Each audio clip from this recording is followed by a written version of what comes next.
Hi, Taylor from Doomed to Fail. Today we're re-releasing episode 6, part 2, where we talk about one of the new seven wonders of the world, the Taj Mahal. So we'll learn about the man who built it, Shah Jahan, and the woman that he built it for, Mumtaz Mahal. Hope you enjoy. If you have any suggestions or things that we should do, shoot us an email, doomedtofailpod@gmail.com. And just a reminder, I'm re-releasing all of our episodes. Our older ones were a little bit longer. There were two stories in one. So we're re-releasing them separate every Friday until we run out of ones to re-release, but you can always go back and just scroll to the bottom of our list and start there as well. Totally up to you. And yeah, here we go. Here's the Taj Mahal. Thanks. In the matter of the people of the state of California versus Orenthal James Simpson, case number BA096. And so, my fellow Americans, ask not what your country can do for you, ask what you can do for your country.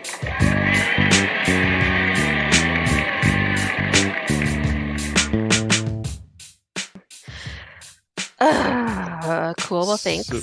So what do you have for us that is tea and or champagne related?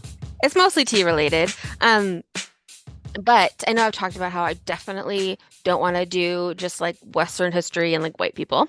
So today we're going to go to India. So what is the most famous building in India? Taj Mahal. Taj Mahal. That's what we're talking about today. The Taj Mahal. It's gonna be a good one. Did you know that the Taj Mahal is one of the seven wonders of the world at the moment? No. Can you name any of them? There's seven wonders of the ancient world and seven wonders of like the world that are still around. Grand Canyon, the towers, the Gardens of Babylon, Taj Mahal. I'm out. Amazon Grand Canyon- rainforest? No, those are like natural things. We're talking about these are all things that like people built. Oh, the Great Wall of China. Yes. So good. I'm just gonna say I'm just gonna tell you. So you don't have to keep guessing. The ancient world, there's a bunch of big statues. There's the Colossus of Rhodes, which is like a big statue of a god. There's a statue of Zeus at Olympia. The only one we can still see is the Great Pyramids. There's the Hanging Gardens of Babylon. You got that one. There's a Temple of Artemis, a mausoleum at Halicarnassus, and the Lighthouse of Alexandria. So most six of those we can't see anymore, but we like know that they existed. Of the current world, things that we can see, there's the Colosseum, the Great Wall of China, the Taj Mahal, Christ the Redeemer in Brazil, Machu Picchu, Chichen Itza, and the Petra in Jordan. So it's one of the seven wonders of the world. It's a beautiful building. We'll talk about the architecture and when it was built. But I wanted to also start with reading some of the one-star reviews on Google Reviews, just to get an idea of what it's like to visit the Taj Mahal. So a person named Kevin recently wrote, 1 star, there was no McDonald's nearby, which for a tourist spot is a shame. Also, it needed an audio tour as I refused to learn how to read. So I think maybe he's joking. Yeah, I kind of like Kevin's sense of humor. Then there's a Julia with a accent over the U that says, the beauty of this place is just destroyed by the stupidness of the people. You can't even enjoy the moment because you will be told millions of times, move, we're taking a picture. So it sounds very crowded when you go visit it. This is my favorite. It's one from ZH, just the initials. And it's long, but part of it is they visited it 3 times, and this time was the worst ever. There was no internet and no mobile network. They provide Wi-Fi for 30 minutes, but after 18 minutes, it was turned off. They say you can pay for a longer connection, but there is no link to pay to the website anywhere. I went inside expecting to pay and get Wi-Fi, but I wasted an hour trying to connect to the stupid Wi-Fi. Like, These people are not what? living in the moment. You're in the Taj Mahal and you're looking at your phone Yeah. trying to get on the Wi-Fi? Just take some pictures and put them on Instagram later. So I vehemently refuse to visit Italy or France Mm-hmm.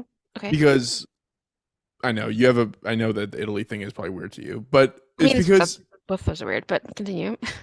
it's so touristy. It's like all the No, stuff that's that fair. you want to go to. It's like I said, like I avoid crowds. I avoid large gatherings as much as I possibly can. Like the Eiffel Tower, the Louvre, like all the things that Yeah. you'd want to do there. It's just gonna be cram packed with Kevins. And that's what it sounds like the Taj Mahal is like too. It's like very, very crowded, like Yeah, almost sounds like. constantly.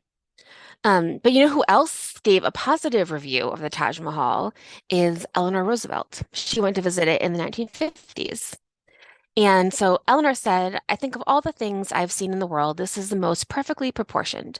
The purity of the white marble makes the conception of the internal purity of real love a very living thing. I escaped the guides as much as possible because I felt that this was a perfection that one must feel and let sink in. It could not just be talked about. So it's a nice review from Yeah. our dear ER about it. She's so eloquent Yeah. consistently. That was in my day, her daily column about what she was up to. That was in the 50s. So the Taj Mahal is really hard to research. So I looked at like Wikipedia pages and some articles, but it felt like there's either like a pretty straightforward history or there's conspiracy theories, and there's not much in between about like what actually happened. So I had a hard time. I was like looking around the internet and I was looking at podcasts and books and I couldn't find anything. And this morning I finally found one that I listened to this afternoon that was from the BBC called You're Dead to Me. And it told a more nuanced story of the Mughal Empire and the Taj Mahal that we'll talk about. But it was hard to find more. And I feel like there is a lot more to this story that like just isn't available for whatever reason. But the Taj Mahal is a mausoleum located in Agra, India. So it's the north center of India. So if I take my hand and flip it over, so it looks like India, it's right here, like in the top of my palm. This is an audio medium, so nobody I can know, but see I what feel you're like you get doing. it. India looks like a palm upside down. It's like Got up it. in the top. Okay, that's where it is. It's in the middle. It's not on the coast. It's in the middle. It is next to a river. It was built by Mughal Empire Shah Jahan in memory of his favorite wife, Mumtaz Mahal. So Shah Jahan was born in 1592. When he was born, his name was Prince Khurram. He's a direct descendant of Genghis Khan and a powerful line of Khans and warriors that are moving into India. So a lot of violence to kind of get here, but this empire was huge. So we're at the same time as like the Tudors, like right after Elizabeth the First. So we're like 100 years after the Henry VIII story. So it's pretty modern, really. It's like not that long ago that all this happened, and it was like these like Mongol empires moving down into India. This empire is called the Mughal, Mughal. But that's kind of where he comes from. They're Islamic empire that came down into India. And I also want to mention that everybody should listen to The Wrath of the Khans by Dan Carlin, where he talks about Genghis Khan. And I'm really, really nervous that I'm going to Chengiz. say it wrong exactly because you have to say Genghis because that's what Dan Carlin says. And I'm like, I have to say it the correct way, and the correct way is the Dan Carlin way. So we're Always. going Genghis Khan. So a direct descendant of Genghis Khan, Shah Jahan becomes emperor. Shah Jahan means king of the world. And in order to become emperor, he needed to fight his brothers, essentially. So it wasn't always the oldest became the ruler. It was, the one who could, maybe fight to the death, fight till the blinding. They would blind each other, things like that. So people were pretty like mauled to get to power. And so it's a lot of that. And a lot of also like even like the Mongols, when I listened to Wrath of the Khans, halfway through I was like, why aren't we all Mongols? It makes no sense that they didn't just, take over the entire world. They were very, very far on their way to doing that. And it's the same reason that we talk about with Catherine the Great and with Henry VIII. It's that you're not guaranteed to have smart kids and you are probably gonna have dumb ones. And it's just like dumb kids Did who you fighting. did you know that the Dothrakis of Game of Thrones was based on the Mongols? That makes sense. Totally. Yeah, Yeah. 100%. Absolutely. So, you'd think that they would be really like they were on their way. But once Genghis Khan passed away, his sons divided up the empire and they fought each other and then it disappeared. It just it's as simple as that, like one generation and it can be gone. But Shah Jahan becomes emperor of the Mughal Empire. He married three women, but his favorite was Mumtaz Mahal, which means jewel of the palace. She had a different name before they were married, but that was the name that she's, named by history. She was also semi-royalty, so she was like part of the upper class. They got engaged and were engaged for 5 years before they got married. So in the meantime, he had married another person. And then he married someone else after, but those were like political marriages, and he like really loved Mumtaz Mahal. And then also the name Taj Mahal, like no one really knows where it comes from, and they think it's kind of a way of like saying Mumtaz Mahal in a different way. Are you saying Taz, like T-A-S Mahal? Her name Mumtaz, Mumtaz. T-A-Z. Yeah. Okay, So that is maybe where the word Taj Mahal came from, but like they're not, no one's really 100% sure. maybe. So in old literature, you'll notice that the characters might look the same, but they'll be pronounced differently. So for example, in old English literature, I bought a book for my dad that was like a 19 like or not it was like a 1500s copy of something or a book, but Hmm. it had no S's because all the F's back then were Yeah, pronounced yeah, S. And so it could be one of those yeah. situations. Oh, absolutely. Absolutely. I'm sure that I have absolutely no idea how these were actually pronounced. So Right. I'm trying my best. Um, and so they were married in 1612. He became emperor in 1628. So again, we're about 90 years after Henry VIII. So 1603 is when Elizabeth I, her rule ends and the Tudor line ends. So it's kind of lining up. So we know that Mumtaz Mahal dies. Like that's the whole point of the whole Taj Mahal and the whole story. It's a tomb for her. Guess what she died doing? Childbirth. Yeah, she's having a baby. She was Yeah. having her 14th baby. Jeez. She was 38 years old, having her 14th child. Only seven of her kids survived, like into adulthood, which is a terrible odds. And when she died giving birth to her 14th child, she was 38 years old. And I've been thinking, like, as I was saying, it was hard to find information about this. And I was like, is this a tragic love story? Like, everyone's wife died of childbirth. Like, I don't know. I don't want to like be a jerk, but like that happened all the time. And he had two other wives. So like kind of whatever. But all accounts are that they did love each other. She traveled with him on military campaigns, and he only had like one child with his other wives for like political reasons. So I guess that's romantic. Yeah. So Anyway, this was his actual like true yeah, love. yes. And he was devastated when she died. And so he, spent a couple days in exile, just like being sad, and then came out and said that he wanted to build like a big monument to her. And that is the Taj Mahal, but he also built it to show his power and status because it's huge and it's gorgeous. And Have so you he been? really wanted to show. No, my sister has. I'm trying to find the picture of her there, but I haven't been. It's interesting because with all those old, artifacts, buildings, I don't know what you would say, but like the scale of it is hard to understand when you see them in pictures. Hmm. But that'll be the case with the Taj Mahal too.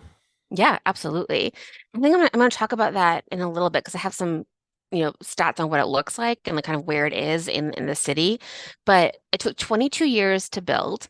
And during that time, Shah Jahan was overthrown by one of his sons that he had with Mumtaz Mahal, and he put his dad in prison for 8 years.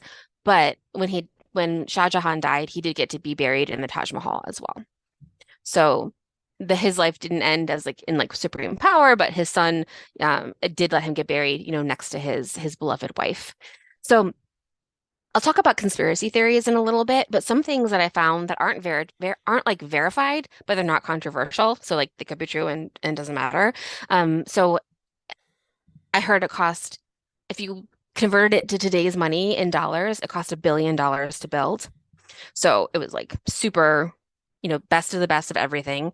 20,000 people worked on it, and it was a mixture of artisans and probably some slaves, probably some people who were paid, really poorly. But like the pyramids, so there's like a new thought about the pyramids that it wasn't just exclusively built by slaves because it had to be, there had to be architects and people who were invested in it, and wanted to, make it a beautiful thing. So same in this case, there's people who like worked really hard to make it very beautiful. This is also the time of the Deccan famine, which was 1630 to 1632, where it was a few years of failed crops. So it isn't mentioned in a lot of information, but it does show that there's probably something else that happened where, like, if everyone's starving and you're spending $1 billion on this building, like, something's wrong. And people are probably like upset and like a lot of people are dying. You know what I mean? Taylor, you're probably gonna get to this. Is it literally just a mausoleum? No, there's a couple other things in it as well. Like rooms, restaurants, hotel, like There is, so, okay, wait, let me get to this. okay, if Let me I'm skip stepping through on your it. story, it's No, just no, no, no, no. Wait, I'm gonna tell you one more fun thing, and then I'll tell you more about it. cool. So one fun thing that I think we kind of alluded to is that Because it's so big, it's like so big and so grand, they had to have scaffolding, obviously, and scaffolding is typically made of bamboo. So, like in ancient China, they had two-story buildings because they could make really strong scaffolding out of bamboo before anybody else could. And so, but in this case, the scaffolding was made out of bricks. And then when they were done, they were like, "How are we going to get rid of all these bricks?" So they like put up a sign and they were like, "Free bricks, come and get them," and it was gone in like a day. So they just It's let like other creative. people take them, which is a great idea. Um, so let's talk about what it looks like and like kind of what is in it. So I did look on Google Maps to see where it was because if you look at like Google Maps of like Stonehenge, there's a parking lot right next to it, and even like the Great Pyramids, you're like, oh, like a quarter of a mile away, there's a Pizza Hut, and there's like the city. So it's not like it's like its own thing, but this is pretty encased in like some walls and there's beautiful gardens and then there's the Taj Mahal itself in the middle with like a fountain. Like that's the picture that you see all the time of people like sitting on the fountain with the Taj Mahal in the back. And it also has a big forest preserve next to it. So it is a little bit isolated. It's right next to a river as well. So it is a symmetrical building with a large white marble dome in the center, surrounded by four smaller domes. And then there's four minarets, which is like those big towers all around it. And those aren't straight. They like turn a little bit to help protect them from earthquakes. So they want to make sure that like, are you looking at a picture of it? So I pulled up Google Maps to look up Yeah. the location of Stonehenge, Mm. and then I also pulled up another tab to look up the location of Taj Mahal, and I was like, this map looks eerily familiar, and it pulled up the Taj Mahal Indian restaurant in Austin. So I have not found it yet. Correct. So not that one. Go to Agra, India. I'm sure there's a million Taj Mahal Indian restaurants, and I'm sure they're all delicious. But it's made of so. Anyway, when you do see it, the four big towers around it, they're not straight up Yeah. and down. They turn because they move in case of earthquakes, and which is like something that they do now with office buildings and in skyscrapers. The main structure is made of white marble, which is inlaid with intricate designs. So they have like writing from the Quran because it's a Muslim, building made by Muslims, so it has writing from the Quran all Really? around it, and it's not because it's not Hindu, it's Muslim, Oh, and that's it also has like you were asking about other buildings, so there's also a smaller um part that's like made out of red sandstone. That's a mosque, so there's a mosque there as well. I was gonna say because the architecture like is just incredibly reminiscent of Arabic Yeah, so it's a architecture and mosque. Like it's more vibes, more-ish vibes than it is Mhm. Indian vibes to me. It's beautiful. Correct. I'm looking at it right now. It is next level. Yeah, that's exactly right. That's because the Mughal Empire was, a Muslim empire that was going down and, using their traditions and their architecture, but it also kind of blends with the native architecture as well to, create this. But it does have a mosque in the back of it. And so all of the calligraphy around it is inlaid stone and marble. So it's not painted. It's like they cut out the words and then like, put them in with different color marble. So it's super beautiful and like lasts forever.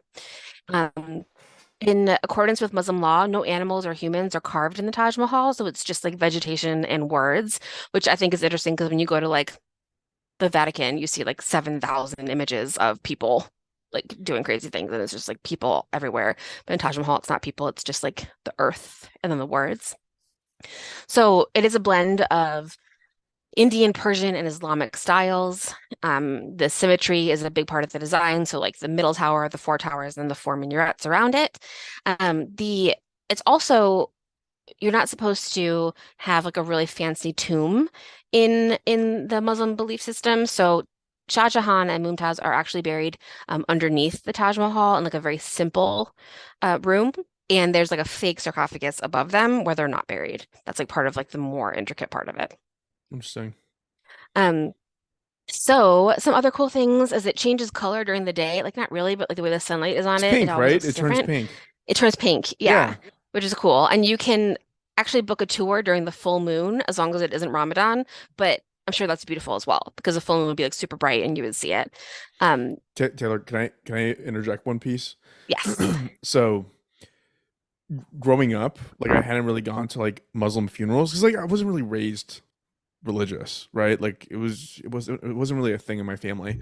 Hmm. Um, but I knew enough about like American culture to know that like you get like the velvet lined casket with like it's just impenetrable, beautiful oak, this, that, and the other with like the Hmm. gold railing and stuff like Hmm. that. And when I've had family members pass and they wanted to get buried in Muslim ground, Hmm. it is literally just like plywood you would buy from Home Depot that the body is Yeah. contained. And the entire idea, which I actually like, the body's wrapped in it's washed and it's wrapped in like a fabric. There's like rose water Hmm. poured on it and stuff like that. But it's Hmm. really just like put into this like very shabby box. I'm sure collapses under the weight of whatever dirt is being thrown on it. But what I loved about it was part of the belief system is, you know, your body's not really yours, it's Yeah. nature's, and the whole Hmm. point is don't make something impenetrable so nothing gets your body. You need your body to go back into nature, and Totally. this just reminded me of that. No, and I love that. And I've actually, so I live in Joshua Tree, and there's a Joshua Tree cemetery. It's our memorial park. I can see it from my house, and they have a part of it where you can be buried like that, like without even the plywood. You're just wrapped in a shroud, and they put you in the ground, and your family can come and like put rocks around where you are. It's something crazy, and you know become part of the earth again. And I definitely want to do that. Like I went to it and I stood in that area and I can see my house from there, and I was like, this is That's it. exactly what I want. This seems awesome. But yeah, I love that because otherwise you're like, what, in your best suit in a Yeah, coffin underground forever? That, yeah, I love the going back to the earth part. That total, like a simple burial place makes a lot of sense yeah, to me. totally. Yeah. Same page. Yeah. Um, right now, if you went to the Taj Mahal, and if you're looking on Google Maps, there's the buildings and then there's beautiful gardens. So the gardens originally were like, you know, kind of overgrown, beautiful pollinator gardens with like very fragrant, very beautiful flowers. And of course, guess who ruined them and made them boring? I That's a tough one. I don't know the characters enough. The British. See, Because I wasn't gonna guess that. we're about to get to the point, and I'm not even going to talk about this, where the East India Company is, you know, moving into India and about to like take over and like ruin everything. So the British are on their way, and they do like redo the gardens to look like a typical European garden, but thankfully they didn't do anything to the building. So the garden isn't exactly the way that it would have been when it was originally made. Right now, the biggest threat to the Taj Mahal is pollution. Yeah, I So can you believe that. actually used to be able to drive up in front of it. You can't anymore. So they try to like keep it clean and keep cars away from it and things like that because it's hard to damage the white marble, which is a bummer. Yeah. And like the other stuff I have are like I have some fun facts and some conspiracy theories, but I just don't know a ton about this relationship between Mumtaz Mahal and Shah Jahan. I wish I knew more about it, but it's like she was a good wife. She went with him on military campaigns. He probably trusted her. They had a fuck ton of kids, and he loved her enough to build this building. I wish I knew more. I If couldn't you find anything else. So I googled Taj Mahal original because I thought maybe there'd be like paintings or something of like the Hmm. original version of it before you said the British showed up. I Google everything as you say it, which is probably annoying with Nice. the keystrokes. But It's fun. like on the first page, there's a picture of Trump with Melania on in front of Ew. that fountain, and she is so happy to be there, and he could not look more annoyed. Like, why am I here? Uh, That's so funny. I feel like I never see her genuinely happy, so shit, yeah, good for her. yeah. She's probably happy Gross. because she's in that location more than who she's with. Totally. Ugh, ugh. Um, so I have some fun facts. So during World War II and during the Indo-Pakistani wars in the 70s, the Taj Mahal was camouflaged to avoid it being destroyed. So they were worried that Japan was going to bomb the Taj Mahal during World War II. So I have a picture of it that I'll share. They cover the dome in like bamboo sticks, so you can't really see it. And then in the 70s, they did like a thing with like a tarp over the top and like lines for the minarets and a whole thing. Sorry, So which like war? during World War II. Why would anyone? India wasn't in the war. I mean, everyone was in the war. It was a world war. And Japan was like coming that way. I guess. What do you mean you guess? Japan was like destroying China and coming down through China. And then they were like They planning to weren't. take over the world. Okay, you know what? I'm gonna have to do my research on this because I I'm did gonna need not you to know. Google the rape of Nanking because it's fucking terrible. Was that World War II though? Hmm. Okay, so that's where the disconnect is. I actually Let didn't me make realize sure. that that was happening at the same time as everything else that was going on. Because to me, it was like the Axis and the Allies were going to war, and the Chinese were not a part of the Allies. I Right. think. No, they weren't like officially, but they were definitely being like invaded by Japan. You know what? I defer to you on history Okay, it's stuff. like right before. I'm looking it up. It says the Nanking Massacre was from in December 1937 for 6 weeks. So it was like that was the plan was to move westward. Okay, you know what? I got to fact check in real time. Oh my God. I'm real embarrassed because I'm sorry. I like, feel like I'm gonna be wrong, but I'm pretty sure that's what happened. The Sino-Japanese War. That's what I need to look up. Sino-Japanese War. The second. You know what? They were at war together. They were During not that part time? of. Yeah, they were not at World War. Japan obviously was fighting. So okay. So Japan would have been fighting a two-front war with the Okay. Axis, Yes. and then also fighting China during the second Sino-Japanese War. That's what was going on. That was 1937 and 1945. I think World War II was 39 to 45. Yes. Okay, that totally makes sense because the Nanking was earlier, so it must have been the second one that when they thought that they might bomb the Taj Mahal. Yeah, that makes. Yeah. Okay. All right, well, I'm Instant gonna get fact a check. I'm gonna get a really big like board and just do a bunch of like red lines together and like go crazy here. So And you're technically not wrong. You got the timing of exactly course I'm right. not They wrong. just weren't a part of World War II. Fine, fine, fine. I accept that. Sorry to do this. That's fair. No, no, no, it's fine. But something I wanted to also bring up during that is I worked at the Brooklyn Museum for a little bit in college, and one of my jobs, because it was a terrible, terrifying time to be in America, it was like 2003. So I looked in the archives of the Brooklyn Museum, like their communication archives, to figure out what they did with the art during World War II. And they brought it up to like a barn in Poughkeepsie and like hid it because they were worried that uh, if the Nazis attacked New York, they would destroy all the art, which they did, obviously all over Europe. So even in America, we had plans to hide our art. Wow. Yeah. So I have some fun conspiracy theories. So there's one theory that it's actually not even built by Shah Jahan. It was an 11th century Hindu temple. Which sounds really fun because I read the article that had like 150 reasons why it's actually a Hindu temple. And it was like people keep finding Hindu gods in like the corners, and there's all these like secret places where things look like they're actually more like of a Hindu origin than a Muslim origin. But then I read again and figured out that it's actually a kind of nationalistic right-wing Indian conspiracy theory right now because they want to like reclaim it as a Hindu building when it isn't. So I don't think that's true. I think it's not.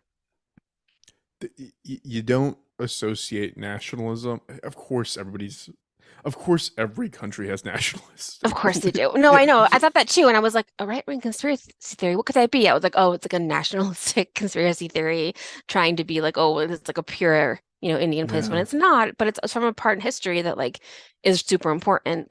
The conspiracy theorists also think that there are 22 hidden rooms in the basement of the Taj Mahal, which might not be true. Some people say it's true, some people doesn't. Um, Would it's you spend also a a, night in? Would you spend a night in one of those rooms? yes. No It doesn't prize. There's no. You just have to like go in there and lay down a blanket and go to sleep. it doesn't feel ghosty to me. There's Even though it's dead. a There's two dead bodies. no, I know, but it still doesn't feel ghosty. It feels like you'd be fine. I feel like I'd be more scared to be in like an old timey mansion full of stuff. Like when I think of like haunted houses, I think of like, you know, like a big haunted mansion, not like a empty room in the bottom of a big building. So I disagree with you, and here's exactly what I would have done as I would researching this. I would have questioned how many people died building the Taj Mahal I and know how many that's fair. people No, no. died inside of it later on, because Yeah, there's gotta be, to me, I feel like it would be a haunted place, but I'd still do it because the story's so good. The story's I know. fantastic. I spent the night in the Taj Mahal. Yeah, of course. Incredible. Yeah. And there is also another conspiracy that Shah Jahan didn't want anyone to be able to recreate anything so beautiful, so he blinded all of the architects who worked on it. It's But I don't think intense. that's true because Yeah. like 20,000 people worked on it. And like I was thinking of like the logistics of blinding 20,000 people. And I feel like maybe the first one you'd be like, I'm in charge. By like 100, you'd be like, this is gross, and I'm standing next to 200 eyeballs, Yeah. and Also, think about don't all want the anything to do this anymore. yeah. Then you gotta like train 20,000 seeing eye dogs for them, and it's just buy Exactly. 20,000 can like the logistics alone. Exactly. It sounds exhausting. So there's no way that's true. Um, Another fun conspiracy theory that was actually brought forth like a French dude who visited India in like the early 1900s-ish was that Shah Jahan was planning to build an identical black building across the river for his own mausoleum, which would have been so cool. That would have been Like, amazing. how dope would that be to have like a big, oh my God, like a big black Taj Mahal that was like that one I'd be afraid to stay the night in. That's super cool. But that's probably not true. That's such a flex. Yeah, but that would be awesome. And that's it. That's all I know. I wish I knew more. And there's definitely like a whole part of the top of India and like the sweeping rulers and khans and all of that that came through there that I wish I knew more about. And I will eventually learn more about. But it's if you look it up, it's going to tell you it's a love story. So let's just stick with that, that it's a love Yeah. story. That's all I ever knew about it. Like I wouldn't say that my I, I would defer to like I'm probably best at American history, followed by World War II, World War One, and then like the stories my dad has told me about Iranian history. But Hmm. so I'm not like incredibly well versed in Indian history. The one thing I knew was that it was a love story. Like he built it Hmm. for a woman that he loved, and I was actually surprised when you said that it's a Muslim thing. Yeah. I didn't know that, Hmm. or that it was Persian, that it had Persian architectural influences. I would have, I don't know, but that seems relevant, and I Yeah. never Yeah. never knew that. Yeah. And that's why, why that the nationalistic thing is trying to make it be like, oh, it was always a Hindu thing when it wasn't, but it was just it's a relic of a time of, a lot of people taking over different parts of Asia in different ways. So What was it's cute. Blair's take on it when she was there? I didn't. I know she went on a really cool, she's a vegan and she went on a tour from like Vegetarian Magazine, had like a thing where you could like join a group of other vegetarians and travel around India for like three weeks, That's really cool. which sounds great and delicious. And so she came Yeah, home and, we learned how to make like chapati, like the bread and like all different kinds of like things because I took an Indian cooking class with my sister-in-law one time and have a book about curry and it's super fun. I had a roommate who was Indian in college and that was like the first time I'd ever really tried Indian food and I was like, how do you make this? And she was like, it's all ingredients you've never heard of. So you have to like yeah. buy really special things to like make it, which is really cool. So when Blair came back, we did a lot of cooking with like, but you have to go to the store and buy like 16 new spices you've never heard of. And they're all Uh, expensive. and they're all expensive, but it's here in Joshua Tree, we have two Indian markets, so I should Really? go and get them. Yeah, we have a great, actually, a really good place called Sam's Indian Food, and they sell pizza, sub sandwiches, and Indian food, and it's delicious. That's awesome. Yeah. I would say that if I was forced to be vegan or just purely vegetarian, access to Indian food is the only way to go. Yeah, absolutely. It's so flavorful and so rich and Yeah. delicious. Yeah. So that's why she went, but I'm sure but she has that same picture everybody has where they're sitting in front of the fountain in front of the Taj Mahal, and I'm sure that was like a 2 hour wait in line of people being like, "Get out of my way, I got to take a picture." Yeah. Yeah. Again, touristy things not on my hit list. Taj Mahal definitely not on my hit list, but it looks cool. Yeah. Yeah, last time I went to Florence, Italy, I was like, there are too many Americans here. So I get it. I went to Lisbon last March and I don't think I interacted with a single Portuguese person while I was there. It was just Totally. Brits, tons of Americans, uh, Hmm. Korean folks. Like it was just expats. It was just Yeah. mostly like an expat part of the world now. Yeah, So absolutely. Yeah. Yeah, but I don't know. Cool. It's cool that there's, stuff that we didn't necessarily learn about in school, like a little bit deeper into these things, and we'll keep talking about those things. So any ideas anyone has of any like non-white stories I can tell, please tell me because I only have about 40 ideas, and if you want to do this for at least for over a year, I'm gonna need more. what is there a red flag in this?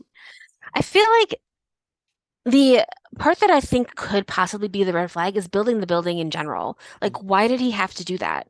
Like, he could have just been we're gonna get buried together, which is beautiful because they love each other. Like he didn't have to build this big building, so I feel like there's definitely an ulterior motive there that's not really talked about, and that must be like just showing everybody the power of the empire. Could be love bombing, It could be love bombing. but she's dead. That's true. Could be love He, bombing the people. And also yeah, it's potentially during, I mean, it's definitely during that plague time, but also like he spent all his money on this thing and people were starving. So that's not great. yeah. $1 billion But is a lot. The Cowboys Stadium cost 1.2 billion to build, for is it nice? context. Yeah, Is it's a anyone nice. buried in it? No, Oh, we'll never know. missed opportunity. Is Missed Tony opportunity. Romo dead? He can be buried there. No, he's definitely not dead. Okay. Just a suggestion. I think that they could bury Tony Romo in the Dallas Cowboys Stadium and lots of people would go. Yeah, yeah. I think Jimmy Hoffa's supposed to be buried under the in Jets 50-yard line at the Meadowlands. That's awesome. Um, Let's dig that up. cool, Taylor. Well, I Cool, know Paris. that we are late because of me and we went over, so thank you again for your patience. And next weekend, 100% regular show recording schedule. Like nothing Perfect. on earth is going to stop me from that, okay? Okay, well, you tell that to the Texas power grid and keep your fingers crossed. Fingers are crossed. Nothing will stop me. Have a great Um, trip to Florida. And yeah, thank you everyone for listening. Follow us, Doomed to Fail Pod, on Instagram and Facebook. thank And you, message everyone. us if you know anything. Yeah, we're getting some really great DMs on Facebook Messenger from folks who are like giving us insight into stories that are obscure and interesting and cool that we could be covering. So please, more of those are always welcome. So thank you. Yeah, and please review on Apple Podcasts. That's been really cool and helpful as well. Yes, all the things. Thank you. Thanks, Taylor. Thanks, Bye. bye. Bye.